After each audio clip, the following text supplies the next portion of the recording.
A universidade hoje ela tem um conjunto de professores, de docentes, de pesquisadores que estão se envolvendo cada vez mais com os temas da sustentabilidade e, na medida do possível, vão se contemporaneizando, não? Vão dialogando com os temas mais atuais, no caso da economia verde.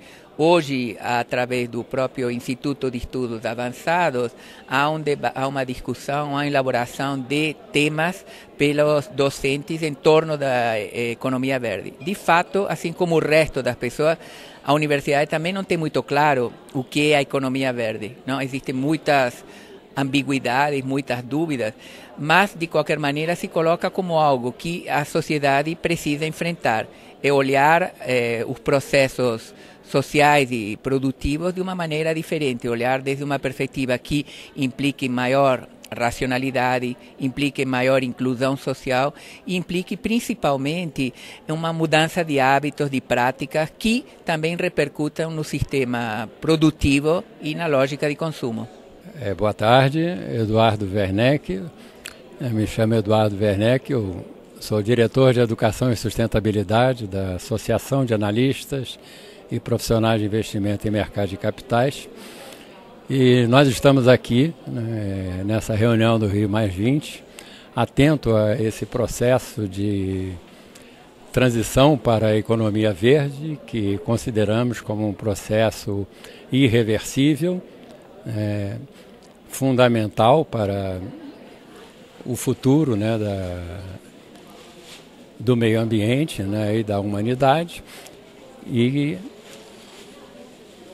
estamos vendo com isso como nós podemos contribuir para que a gente viabilize e colabore do ponto de vista de recursos financeiros de mercado de capitais. É um processo ainda novo dentro da APIMEC, tem pouco menos de 10 anos. O processo como um todo no mercado de capitais, ele tem 15 anos, no máximo, então ainda é um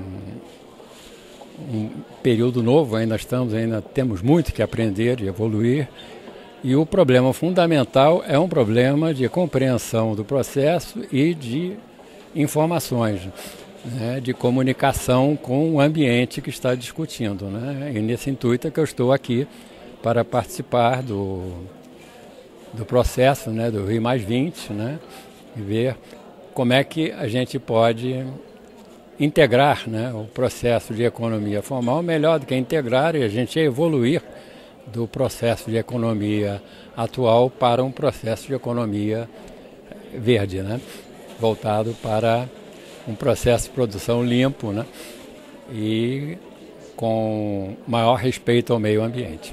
Bom, o FBONS no último encontro nacional discutiu esse tema, um grupo bastante grande de organizações, e o sentimento geral que saiu era uma certa desconfiança a respeito do tema.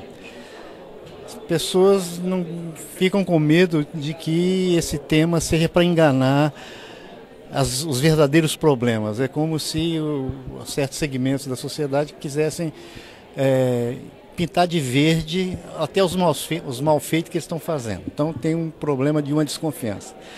Segunda coisa, ficou claro é que nós precisamos de todas as formas trabalhar e refletir e dialogar sobre isso. Então um evento como esse aqui é fundamental, porque permite exatamente esse diálogo e essa interação entre vários tipos de atores e com posições diferentes que vão aprofundando então e clarificando os pontos mais complexos. Eu acho que tem uma dificuldade muito grande para poder superar os bloqueios atuais, inclusive porque as pessoas não existe ainda um consenso muito forte, um consenso estabelecido sobre o que se quer com isso, O que se quer com a economia verde, o que significa isso em termos práticos, As pessoas não têm isso claro, nem as pessoas que estão propugnando o tema têm isso com muita clareza. Então, às vezes fica muito difícil você discutir porque as pessoas não têm as propostas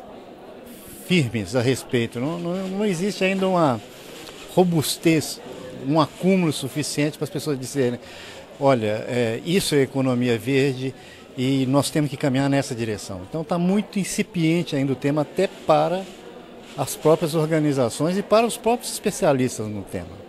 Então esse é, eu acho, o grande desafio, e esse encontro aqui está ajudando muito a superar vários dos problemas que já estão identificados. Bom, a Fundação Heinrich Böll aqui no Brasil trabalha em parceria com a sociedade civil considerada crítica. Então nós temos preocupações com a economia verde. Ela é importante, mas ela tem que ser feita com muito cuidado para que não haja apenas um novo, velho modelo de economia tradicional. E tem novos princípios de mercantilização de natureza, como o pagamento de serviços ambientais, o RED, que tem perigos que têm que ser discutidos. E isso parece agora um pouco embaixo do pano de uma euforia de um novo modelo que pode ser mais bem o velho modelo de desenvolvimento. E isso foi bom que foi discutido aqui, ainda foi pouco discutido os conflitos, os pontos onde doem, onde as empresas têm que pagar, onde nós consumidores temos que pagar, porque não vai ser uma situação ganha-ganha, vai ter perdedores e vai ser ganhadores desse processo. O Ethos está empenhado em trabalhar uma mudança na economia brasileira, né? Para que essa economia seja verde, includente e responsável. Na discussão de hoje, eu acho que é possível extrair várias propostas que acumulam nessa direção de construir um processo de transição. Para chegarmos na economia verde, numa economia que seja includente e que seja responsável, é necessário internalizar nas políticas econômicas, né, nas decisões políticas, nos processos de mercado, nos processos produtivos, formas concretas de agir. Aqui nós tivemos diversas propostas que levam a isso. Olha, a ABAP é uma associação brasileira de agências de publicidade. E nós notamos, obviamente, que a comunicação é muito importante para difundir a sustentabilidade. Então, recentemente, com o apoio acadêmico da Escola Superior de Propaganda e Marketing, nós fizemos o indicador sustentável abap.com.br. Está na internet para todos verem. Houve consulta pública, houve rodada técnica, houve apoio da sociedade. E nós esperamos que esses indicadores contribuam para a melhor consciência. A gente parte do princípio de que se todos nós, publicitários, clientes, veículos, tiverem melhor consciência, a gente vai comunicar um mundo melhor.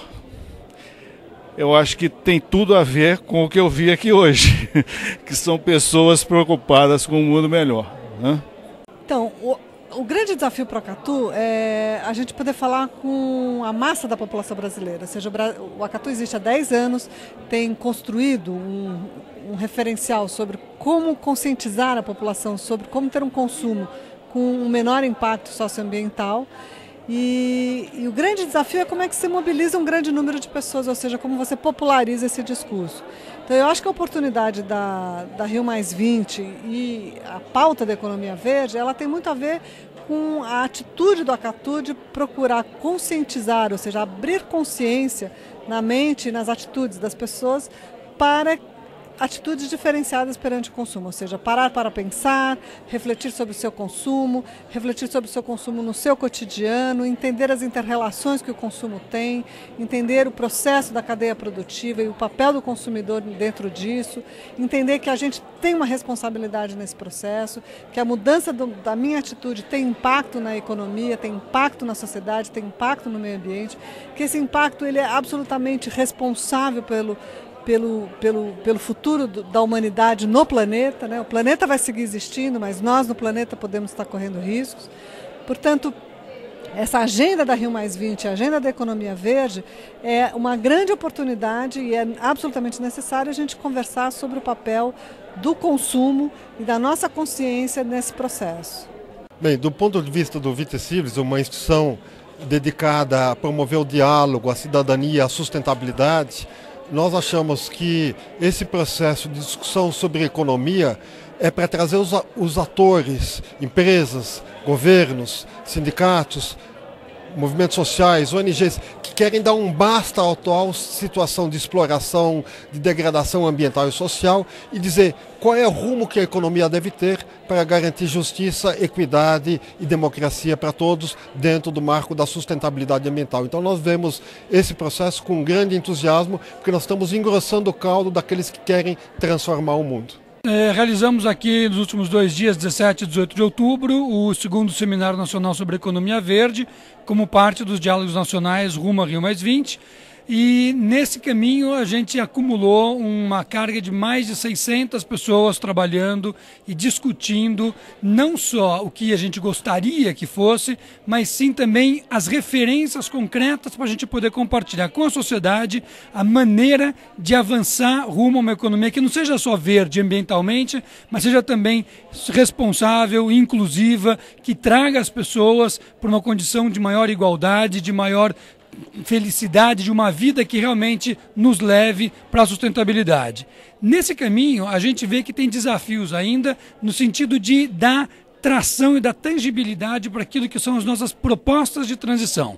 Então nós temos, eu acho que um grande desafio ainda, que é compartilhar o entendimento de que economia verde não é simplesmente uma moda, mas é uma coisa que ela está trazendo debates que podem ter qualquer cor, mas que são as economias que nós queremos para viver e para que está no cotidiano das pessoas a questão da sustentabilidade, do bem-estar, da equidade, do combate à desigualdade. E o segundo ponto, o segundo desafio nosso é exatamente a agenda de mobilização. É termos as pessoas trabalhando e identificando o que pode ser feito aqui e agora para acelerar a nossa transição para essa economia desejada, que é a economia que serve ao desenvolvimento sustentável, que serve a uma sociedade que seja sustentável e justa.